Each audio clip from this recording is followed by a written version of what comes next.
mga Zay! Welcome to Teacher Sophie Daily Vlog!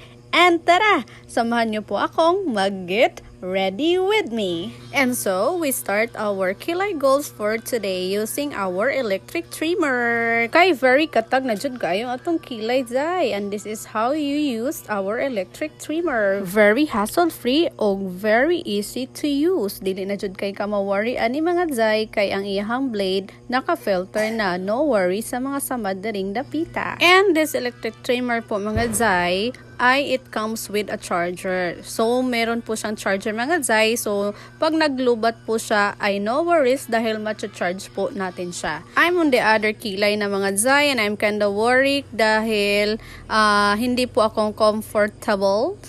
Hindi pa ako comfortable in this area sa kilay ko. So, ang goal ko na lang is makuha yung mga katag na kilay zaam. Basta kilay na po talaga yung pinag-uusapan, it's kinda hard for me talaga mga Zay. So, this time, I'm gonna use this eyebrow pencil. Coffee brown. Ayan mga Zay. No, brown. Brown color ito mga Zay. Ayan, waterproof. Ayan.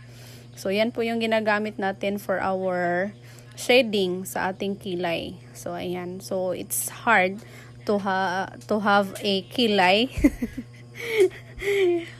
Mga babae talaga, it's hard for me to do my kilay talaga. As in, I find it very difficult to trim my kilay, to shade my kilay. My God, it takes time. Well, kay bae man ta, go for the go. Ayan, thank you dahil sa ako ang seller nga nagpadala aning free sample. So, I'm gonna use this also. This is a hairline powder. And for my lips, ayan, I'm gonna use this lipsticks. Yeah, I'm gonna use this lipsticks. Magma-mix po tayo ng kulay for today mga Zay. So, para hindi po boring yung color ng lips po natin. So, I'm gonna use this shade. This is number 1 shade. And this is another shade. I don't know what is the number of that one. Basta yan po yung mini-mix natin. So, ayan. So, simpleng makeup lang for today's video kasi lalabas po tayo. Ayan, nagre-request po yung Junakins natin. And simpleng blush on. And this is our last touch. So, I'm good with that. Well, I'm not good in makeups, but I love my looks for today. Let's go!